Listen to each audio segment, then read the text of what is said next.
Hi, everyone. Welcome to to Lead. I'm Julia Lefevre, and around here, we talk about leading with clarity, rewiring our mindset, and growing from the inside out. So let me ask you something. What happens when transformational change isn't just the goal, but it's your job description? So today's guest, Hari Gopu, has spent his career leading through complexity across the globe, from Australia to Asia, from energy to infrastructure. He's helped organizations grow, adapt, and deliver without losing sight of the people behind the performance.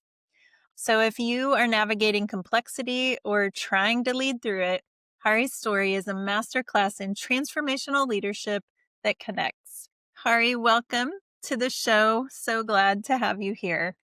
It's great to be here. Thank you for having me. And well, thank you for the introduction. I don't know what to say. I appreciate Absolutely. it. Well, okay, so you have led teams across multiple continents and industries. You have had a lot of success. So tell us a little bit about where you started. Sure. You touched on a few aspects there, and as people can hear from my accent. Yeah, I grew up in Australia, and took a very scenic path to be here in the United States. What was supposed to be, probably 2 years has been, 14 years later, and really a wonderful experience. But I guess my background is, my parents migrated to Australia from India, and I think probably one of the first, I guess observations or things that growing up in Australia at that time was just around the cultural differences. When you come from a very traditional background such as India, and you come into a world is very different back then, and I'm sure people that have lived a little, will know that times were very very different back then. Especially late 80s, late 70s, early 80s, Yeah. and so the cultural differences were really there, from a very young age, and the whole thing about fitting in, and so that was probably one of the, I guess, the earliest observations as a kid growing up was just, okay, there's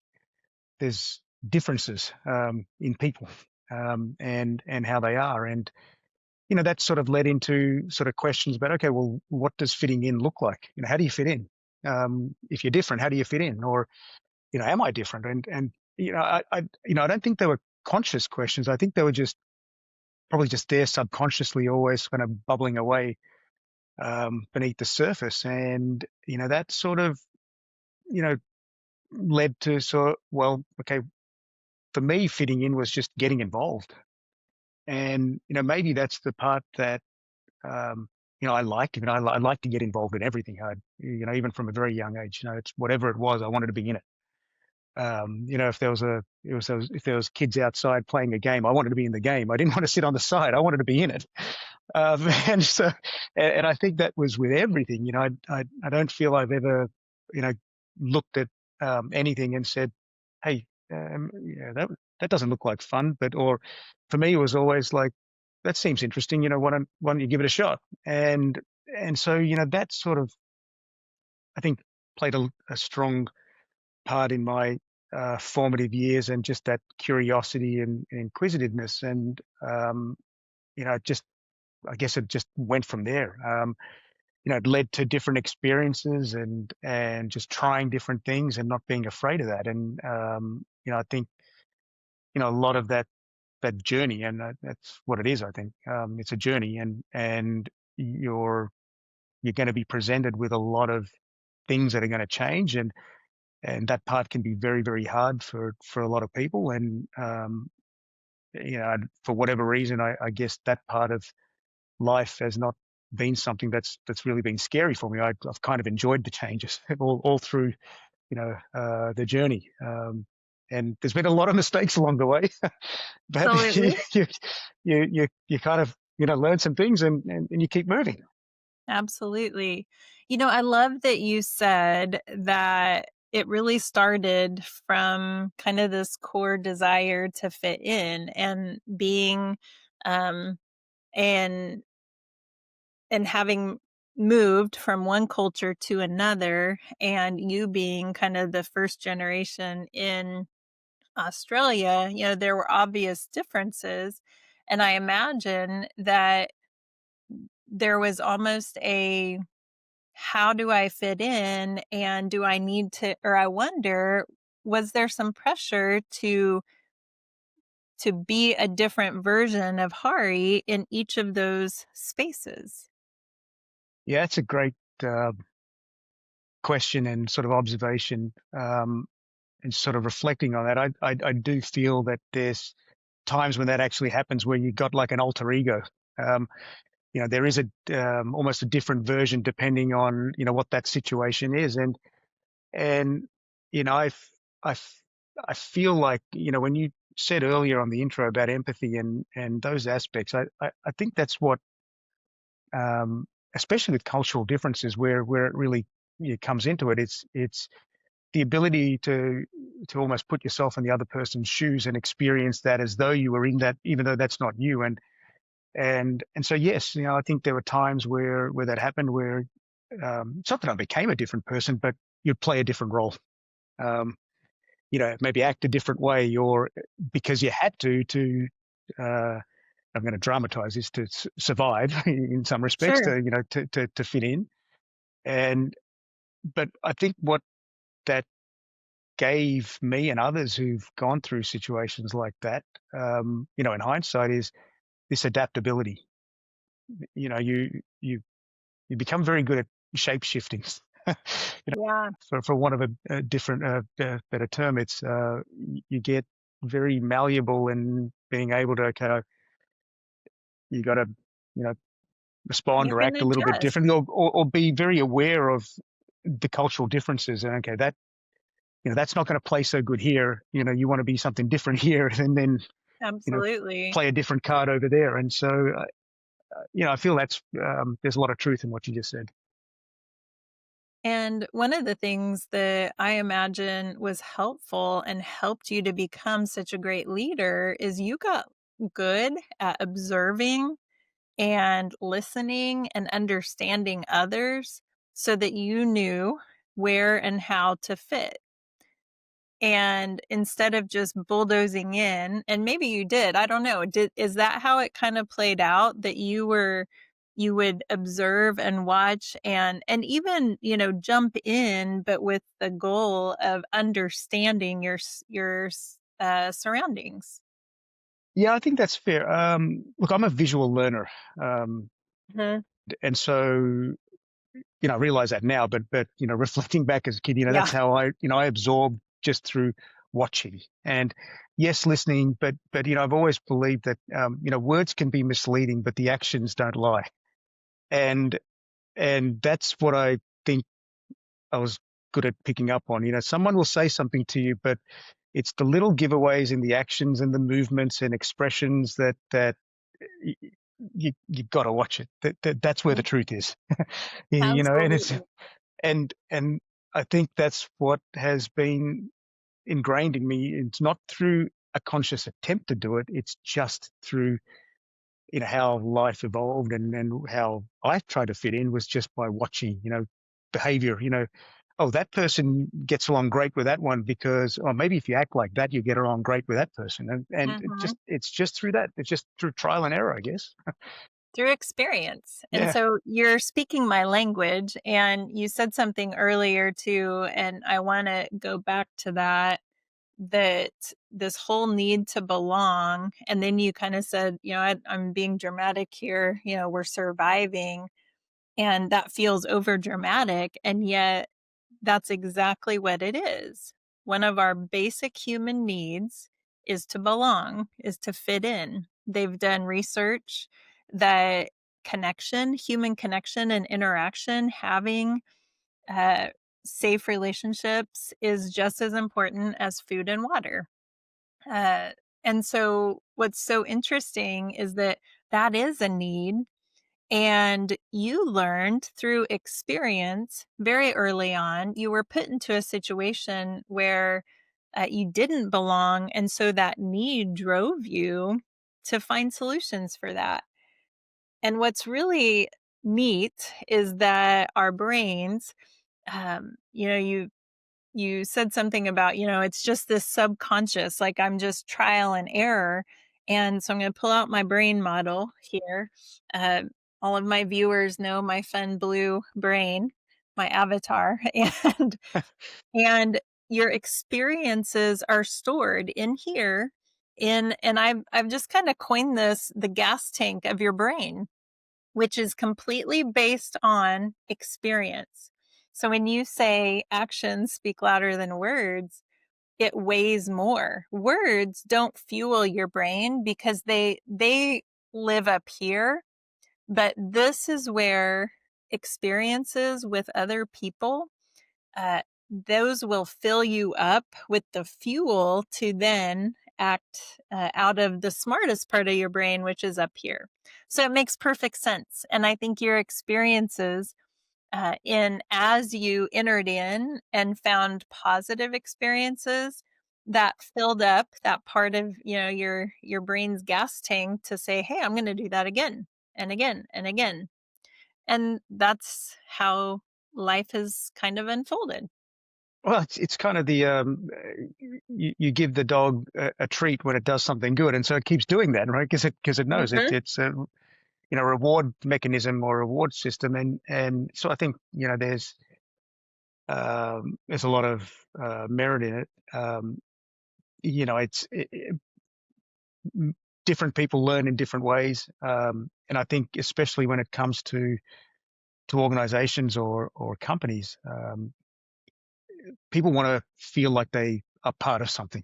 At least I think, and you want to know that your actions actually contributing to something, or whatever that something is, and that's fitting for where you're heading in your life, and that's incredibly important from a workplace and an organization where you can um, give the collective group a sense of purpose and belonging, and that you're part of something, and that's not an easy thing to do because It's everyone's not. coming from a different space, and especially as businesses are changing and times are changing, and we're confronted with so much these days, whether it's through social media or whatever. Trying to maintain their focus and keep people aligned is a very difficult thing to do. It is difficult. Like you said, when so many things are changing so fast, and you're right. I mean, even at an organizational level, we can help meet this need in people to belong and to matter. And yet it's really difficult when you're doing it at the workplace. And so tell us about what you've learned. In what ways have you found that have helped you to create that sort of alignment on your teams? The why behind something is really important. Um, and these aren't things that that I knew from the get go. I mean, there's been so many mistakes along the way, or just different experiences and Yeah. and learnings along the journey. Because if I think back to very formative years in different roles, and if you're a certain type of person that's very driven, you want to go go go, and the other side is not that person, and so it's like to a hammer everything's a nail, and you got to realize when it's time to press and when it's time to sort of back off, but trying to get to what is sitting behind that person in terms of what's their motivation for doing anything, or what is going to resonate with that person, and so always trying to explain the why behind whatever the action or the decision is. I feel is a very powerful way to get buy-in, but also to understand what the pain points are, and to get people to tell you. That's the hard part. A lot of times is they might have concerns, but they don't want to tell you, or they don't know how to tell you, or you haven't got them in a space where they feel safe enough to go and tell you. And that is very true with especially from a leadership position when you're talking to subordinates, or field personnel and so forth. Is there's a barrier sometimes in being able to communicate, or feel safe enough to share honest feedback, or critiques or assessments. And so, creating that environment where they can actually do that is extremely important.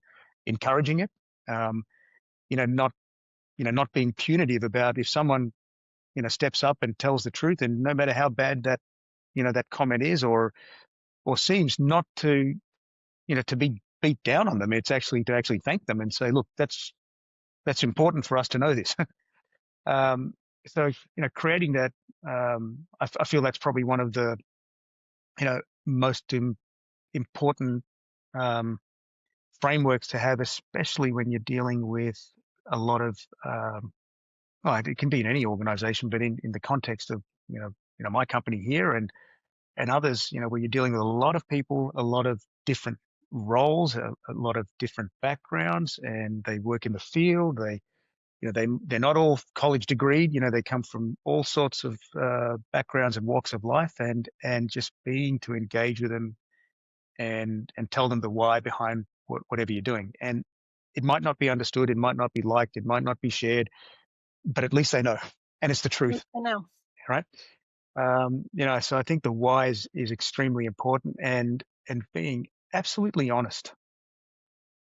I think there's one of the things that I've seen, which has been a learning, um, is when management and leadership doesn't tell the truth, or when they try to spin it in a certain way, people know.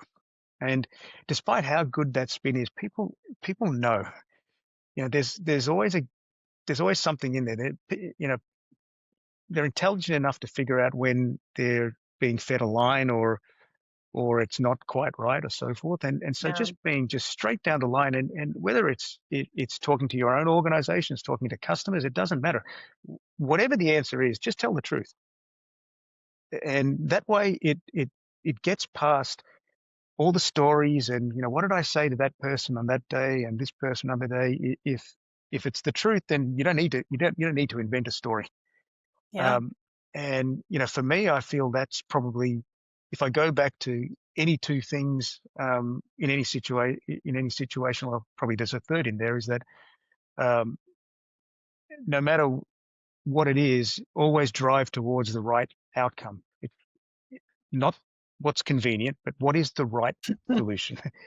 Not making up some version of it to say this is right now. I mean, it doesn't matter who came up with it. It doesn't matter, where it came from. It's just what is the right thing to do in every situation. So, they're probably the three things that from a leadership perspective, I'd sit there and say, look, it's not even leadership actually, just from life or whatever you do. Like, you know, always tell people like why, why, and um, tell the truth, and always strive to do the right things. And more often than not, it'll get you to the right place. Absolutely. At Brave Restoration, we really help focus on people's capacities, their core capacities that give them the relational muscles to do things that you've just said, to be able to explain the why, to give clarity, to be honest, even when your back's up against a wall, and to do the next right thing. And one of the four capacities is the ability or the capacity for definition. And, you said at the very beginning, you need to keep people lined up and or aligned and moving the same way. And this really begins with the leader having the capacity to define themselves first and what is right, and then what their company is doing, where we're headed, so that they can communicate that to the entire team. And so even the three things, telling them the why, I think one of the challenges is that a lot of leaders haven't spent the time to understand what the why is, what what the why is that would align the whole team. There might be something for them, uh, but if that's not defined, then it's going to be really difficult to communicate. And so I'm just curious if, how have you been able to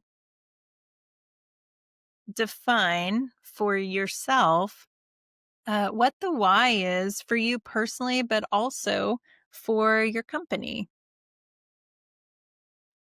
Everyone's got a different driver that they want to get out of life, or whatever it is. And so, that's for everyone to figure out, what you want your world to be. And, when your time is up, and you look back and say, okay, did I get out of life, whatever I set out to do? And so that's probably the most fundamental and foundational thing, because if you don't know what that is, it's very hard to define anything for anyone else.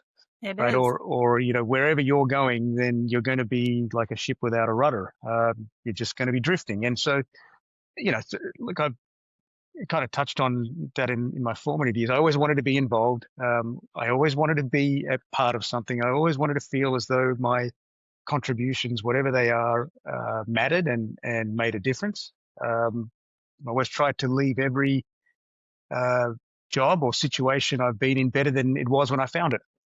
Um, that's I guess that's what it is. And throughout that path is just learning, absorbing whatever you can and learning, and just continuous improvement. You're never there. You never reached it. You just every day you're learning something else. And or at least that's the mentality. So Yeah. yes, that's the why for me. And then from the organization, it's about, look, us as a whatever company you're in, is understanding what the leadership group, or what your shareholders are expecting, but also defining what the business um, should look like for whatever outcome you're trying to drive towards. And especially if it's taking something from um, what it might have been in its formative years, and then transforming it, um, or changing it, then you have to put a lot of focus into that why, because there's a lot of people in there that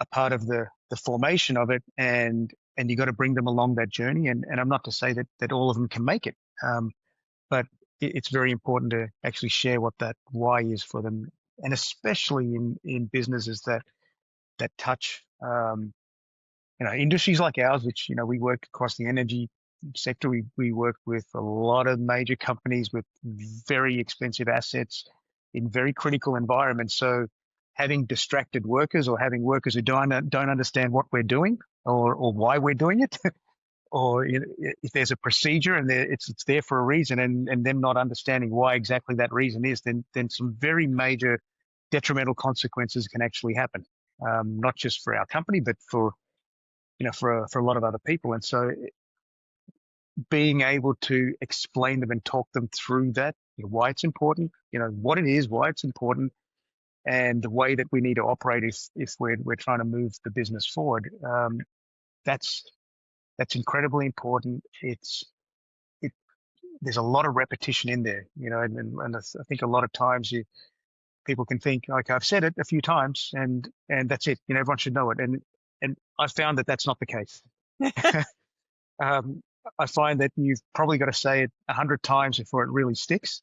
Hmm. Um, and it can really vary depending on what part of the organization, or where you are, and then what level. And so there's a lot of repetition in that message, but just constantly Well, going back to it.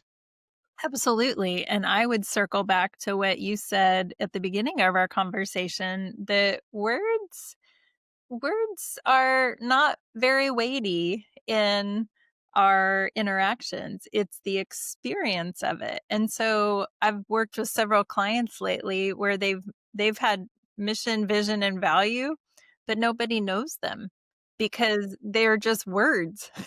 And that is not okay in an organization. Like, if you want alignment, and you're right, like, people need to know that the small role that they're playing serves a greater purpose even than the immediate job, that it's the impact, the domino effect on people and their lives. And those are the things that can really drive people. But if they aren't clear and they're not experienced, then it fades away really quickly. Very true. Yes. Yeah.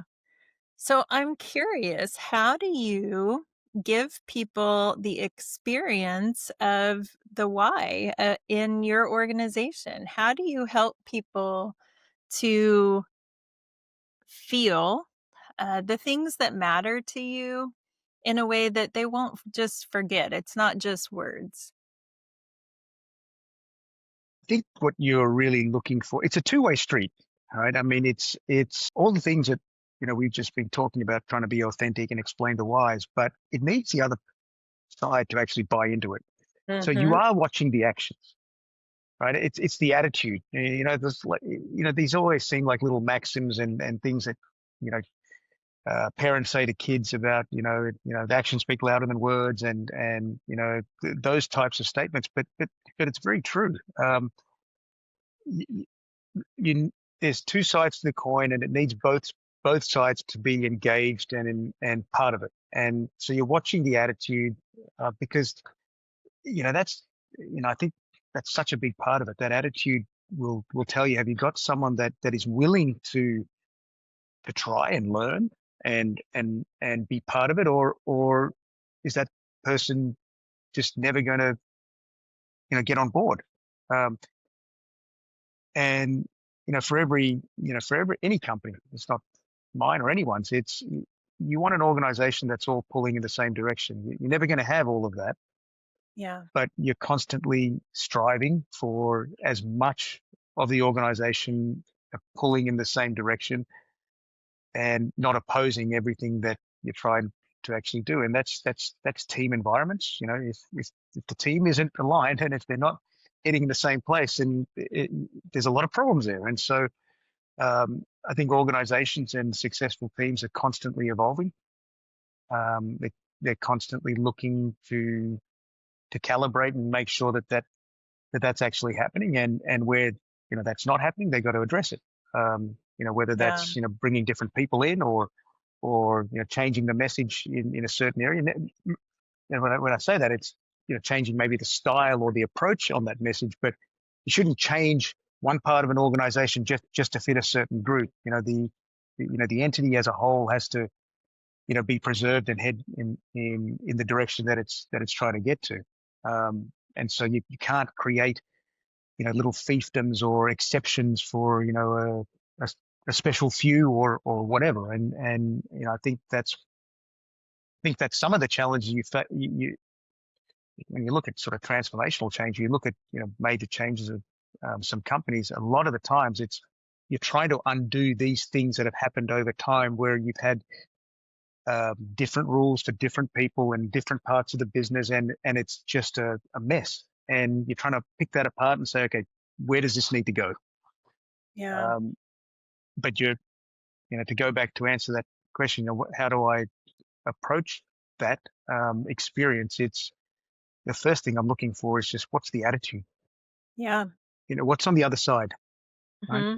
And Well, and I imagine that's what you as a leader, you're modeling what you're wanting to see. And so you're living out this honesty. You're living out doing the right thing. You're living out this desire to add value to the things that you touch and interact with, to leave them better than you found them. it is, and just to emphasize that point and give you an example. If there's a saying that organizations will take the shape of their leaders, and the limitations of the organization are the limitations of the leaders. So that's why you A always hard want to, truth. right? That's why you always want to have a very strong leadership group, and a lot of capable people, and ideally you want people below you that are better than you, that have got more capability for you, because that's the future growth of the business. Yeah. So I'm not one of those people that is worried about, hey, that person could take my job. That's never been my philosophy. It's like, if they can take my job, that's fantastic, because that means I'm going on to the next thing. And but that's some of the limitations that can creep into a business where, and you see it quite often, where they will recruit personnel with capabilities that are less than theirs. And all that's doing over time is reducing what the business can be. Yeah. And that's a real problem. And it's why I think um, leaders and management need to really push the business to grow and learn and bring on more capable people all the time. Um, you know, I, it, one of the things that um, you know I do here is I chair a weekly health and safety call, and yes, I could ask other people to chair that call, but it's very deliberate because I want the message to go through the organization that health and safety is not just something I talk about today or tomorrow. It is a core value. You know, Mm. it is a core value. It is our core value. It's not going to change. Priorities can change, but your core values should not. And so, I chair that because it's a message that, look, there is no higher priority or thing for me. I want to keep our people safe. And that's why we focus so much on health and safety. And that's why you should take this very, very seriously. And you should be aware of our procedures and policies and make sure you're applying them, because the safety, the well-being of our people is more important than anything else this organization's ever going to do. If we don't have that, then there is no organization 10, 15, 20 years from now. And so that's kind of an example of, well, how do you make sure this actually gets through and becomes experience is, well, we got people coming in saying, oh, this is really important. Yep, it is. This matters. There's something to be said when the senior leader is proximate to the things that reinforce the values. So the fact that you are hands-on, you are involved in ways that people see and experience it, is really powerful. 100%. And it's not just me, it's the model of our leadership team. And every single one of us is bought in on that. It's actually, I forgot, you said this earlier, but one of the breakdowns that can happen in organizations is when they create too much separation between management or leaders and the actual operations. And that's where problems happen, because the messages get diluted or they get miscommunicated. Mm, And if management and leaders aren't visible and present, then what message is that sending to an operation or an organization? Oh, there's an ivory tower, and that's where the managers and leaders sit, but all of us are out here, doing this, and where are they? And that I feel um, is a dangerous thing to let creep into an organization. So being present as leaders, and it's not singular. It's not just me. It's one of the things that I'm very proud of with our company at Taurus, is that we have a leadership team that is very visible, that is engaged, that's there. They're there, boots on the ground. They're not just there in spirit. They are there. When there's a is problem, their they're right picture on the there, wall. right? Yeah. They're actively in it. One of my chief operating officer, has got this great saying. He said, you've got to run to the fire. You don't run away from the fire. You run to the fire because you've got to save lives, right? And that's the mentality. When there's a problem, don't walk away. You, engage. Go to it, um, and you'll see this in different cultures. And there's many. I think one of the benefits of being in different, having worked in a lot of different countries, is that you'll see there's a lot of cultural differences between certain areas. There are some. There, in some cultures, it's very bad to be the person that comes in with the bad news. Mm, There's a lot of ramifications for the person who's the bringer of bad news, yeah. and so people know there's a problem somewhere, but they won't say Nobody's gonna anything, say it. right? Yeah. And that's again going back to that trust environment, saying no one is going to beat down on you here. Speak up if there's a problem. Tell us so that we as managers and leaders can do what we're here to do, is to help to solve some of those problems and be part of that solution, not, hey, why didn't you do this? Or why didn't they do this? At the end of the day, the the responsibility falls on the supervision and the leadership to make sure the problems get solved. That's Yeah. that's our jobs. Um, Absolutely. What so gets that's rewarded gets addressed, and we can't deal with things if we don't know. But it's the leader's job to be able to reward the ones who are opening the door to being able to solve those problems. Yeah, absolutely. Yeah, And not just take the credit for it. You know, it for better or for worse, for good times and bad. You know, you're there to help the team through it. Otherwise, what have you got as an organization? absolutely. So as we're living in just an a time of extreme change, and I mean technology is evolving, and I imagine in your world you're constantly keeping up. And what challenges do you feel like you're facing, and how are you addressing that? How are you continuing to grow and learn in this really kind of dynamic season? Boy, that yeah, we could be here for hours talking Yeah. about that one. I should have asked Um, this sooner. it's look, as you said, like there's there is so much that comes at everyone right now, and I don't think it's a case of not being able to learn something, because you can learn something every single minute of the day with how much is actually out there. It's actually a case of how do you stay focused, Mm, because otherwise it's just so overwhelming. Yeah, one day, there's 50 articles about AI and different technology and tools, and you're sitting there saying, "Oh my God, I'm like, am I dumb or something? Like, I don't know any of this stuff." Uh, and then the next day it's something else. And so if that's what you're consuming, then you're always going to feel like you're behind or you're inferior. And so it takes a lot of discipline to actually say, look, what actually matters? What's the most important things that actually matter, that make a difference in whatever you're doing right now? Because you can't absorb all of this.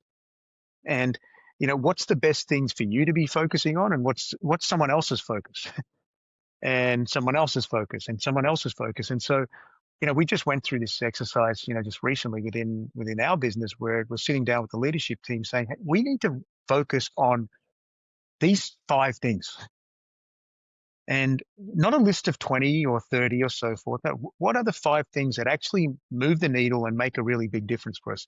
And let's just stay here, stay focused on these. And if it sits outside of that, it's not to say it's not important. It doesn't mean that we can't look at it. It's right now, or for this period of time, this is what we're going to stay on track with. And that way you almost create the filter where if you see some of these things that pop up, does it relate to one of these 5? No? Okay, good. I don't have to worry about that right now. push it I'll put away. it in, I'll put it in something else. Right. Yeah. And, it's, it's a disciplined process. Um, and, I'm probably as guilty of it as some others. Like I genuinely love all this, the new tech and things like that, because, I find that very, dynamic and exciting. But, Yeah. but, there's so much to consume. So it's trying to almost limit myself, saying, well, I can't get out of these 5 things, because if I Yeah. do, then it's just, that's going to be crazy for the rest of the business, because every day I'm going to come in and say, what about this? And then everyone's scrambling and trying to figure out what that means. And so, stay focused on the things that really matter. Um, it is extremely exciting times. It can be very scary as well, and it's changing rapidly. And so, even more important, why, or the reason why, to just stay focused on the things that truly matter, not Yeah. everything out there. And look, I think that's just a societal thing right now. I mean, there's the consumption of information, the accessibility of it. Um, it wasn't like that when I was a kid, or you, No. or others. It was, Yeah. but what the younger generation in particular is confronted with right now, and that's a huge challenge for um, not just society but for organizations, because we're recruiting younger generations into the business that are now working with older generations, and their perception of the world and what they've been exposed to in that experience is very, very different to others. Yes. And trying to get that relation at times can feel like it's getting harder and harder to do. Yeah. Where the older generations, the world was like this. The world is not like this right now, and what you're saying is actually not getting through this person here because they just don't experience it in the way that you're saying it. Yeah. And that's very hard. Um, It is hard, and I think it's really highlighting the need for coming back to that space where we started this conversation, being willing to adapt to what others need for you to fit in. And it's really a great opportunity for the older generation, for those of us in our, 50s and 60s to be able to say, "You know what?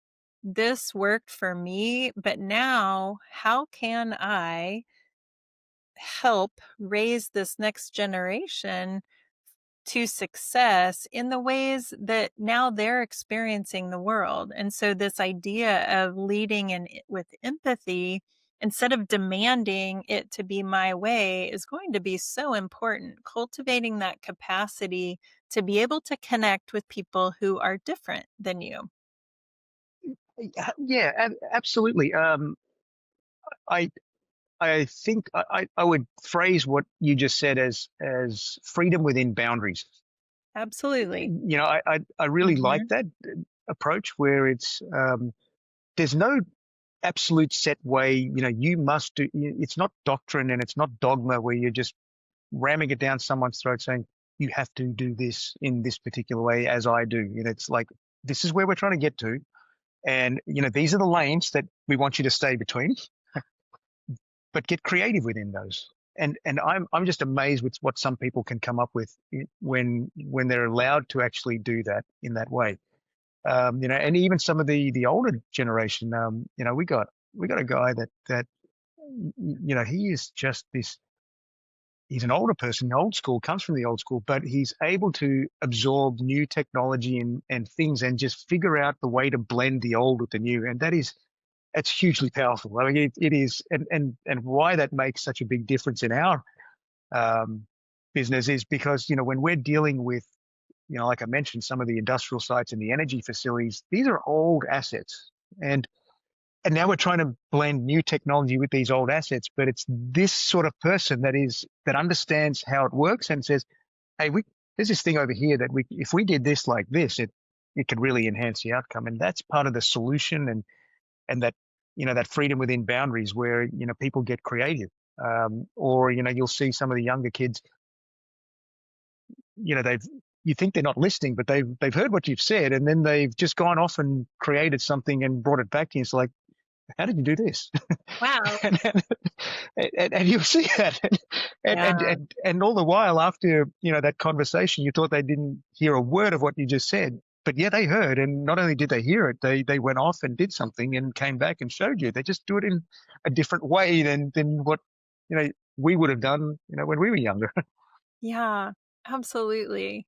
So isn't it interesting that the way that you started life with needing to blend cultures, needing to blend different ways of being has now really set you up to help lead others to be able to build those capacities to do the same thing. That, whether it's cultures or generational cultures, whether it's any of those, economic cultures, it really has given you a vision for helping people to learn from your example how to almost work together, create this collaboration that creates a better outcome than either one could have on their own.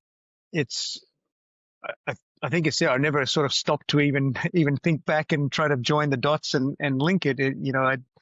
It's interesting hearing that played back. I feel that at the end of the day, until robots come and replace us all, or whatever, we're it's lives influencing other lives, It right? is. And it's being able to connect with people in in the right way, so especially in companies, we've got so many different people that work within these places, and there's lives outside of work, and there's a life in work, and the life outside of work, you can influence what happens in your work environment and vice versa. And so there's a lot there that you have to appreciate and be aware of when you're engaging with your people, and sometimes it's just the thing that gets forgotten. Sometimes we get very task focused, must Yeah. do X, and miss is that person ready to do this? Are Yeah. they in the right space? They understood it. Have we checked in on it? And Yeah. that's part of that. I guess whether it's empathy or whatever it is, just being aware. Um, Being aware. And, one of the things that I lead most leaders that I work with one question is before you start correcting a behavior, before you start training, before you start pushing for whatever task you need, ask yourself, is their brain tank full? Do they know they belong? Do they know they matter? Because until that's done, then it's going to be hard for them to retain information using this part of their brain. But if you can address this, only takes a minute, seeing them, knowing them, connecting with them, then the rest is going to happen a lot easier. And I think your yeah, leadership style has shown that. no, I appreciate that.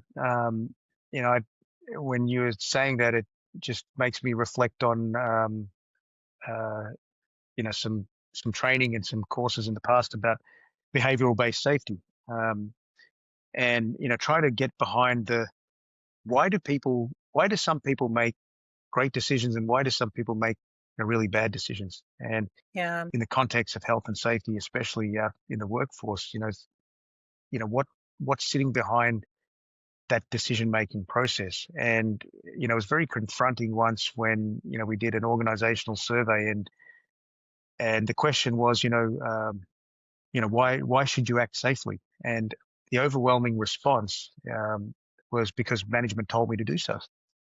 And that was really confronting to hear, back in that other company, because that's not what, that's not what you want. You want it because it's the right thing to do. And that, but what it told us is that we've got a breakdown in understanding. yeah, It's whether what we're saying doesn't resonate or doesn't transfer into that experiential part, and they haven't understood that, and we haven't said it the right way, or we've got people that just don't believe it, and we got to figure out what that is. But yeah, that's what you're trying to get to is with whatever it is, whether it's health and safety or organizational change, operations, whatever. It's not because we're telling you, you must do this, you must do. It's that you understand it, and you're like, it's the right thing to do. You want to yeah. get them to that spot where they're nodding their head saying, yeah, I get it. This is the right thing. Yeah. And in some ways, it's connected to the bigger why. It's connected to this defined purpose that has been communicated and lived out, and that they get a choice. Do you want to join this bigger purpose? Yeah, it's true. And you're absolutely right. I mean, there's so much overload right now of information, and the Yeah. requirements at times can seem, it never seems to go down. It always seems to go up. And so everyone I mean, just think of how many passwords you got to remember for every different site that we're in this right now. I mean, it's like, it, and that's, multiplied by 100 on every work site that you go on, and those requirements keep going up. And so, like, how do you retain all of this information? What tools can you bring in that simplifies life to make it easier? And Yeah. that's how you get to the why. Look, are you going to be able to remember all of this stuff carrying, those 100, you know, stacks of paper and ring binders with you? Or, what happens if we were to say, look, it's all here electronically and you can access it all? Would that make your life easier? And when you explain it in that way, they nod their head and say, oh, that would be easier. Okay, great. Now we can change off that and we can go to here. Instead of if you just said, "Hey, we're going to change from this binder to an electronic system," and you would get resistance Always. every time. But helping them to understand and tying it back to, "Can we make this better for you?" Help us Then make life that easier. that impacts us. So, Yes. And so, that's what we're always trying to strive for it is not easy. That's the challenge with all organizations and just in your personal life. Absolutely. Well, Hari, we're about out of time. And so I just want to ask you one last question. As you started your life trying to fit in. Now you've kind of climbed the ladder of success. You are this leader and a very successful one at that. And one of the some of the research that's coming out is that one of the biggest challenges of leadership is the isolation that happens. That now you're at the top of your game and there isn't a place to belong. You're creating a space to belong for so many others. And I'm just curious how you have addressed that, um, just that part of the experience of being a leader and what you have found, how you have found ways to just overcome that tendency that really does kind of bog a lot of leaders down. Yeah, sure. You know, I'd probably start by saying, look, I don't feel like I've reached anything even remotely close to what that success could actually be. There's amazingly successful people out there, and so for me, it's always you're never there. You're just another step along the way, and as long as you're moving forward, that's the most important thing. So look, I'm just absorbing as much knowledge and information from watching and seeing and learning from others that have done some pretty incredible things out there. So that's probably where I've started, and where I go with that is um, I think that isolation, and I've heard it, and yes, it's true at times, but I don't think it's any more so for um, someone who's anointed a leader or a leader of an organization or an area than for other people. I think everyone feels isolated at times for different reasons, and I think that as a CEO of a company, that there are, because all eyes are on you. For at the end of the day, it's the call that you make. Now, you're not making it in isolation. There's a lot of input that goes along with, and this is where the team is so important. Yeah. If you've got the right team around you, it's a collective we in terms of they're providing input.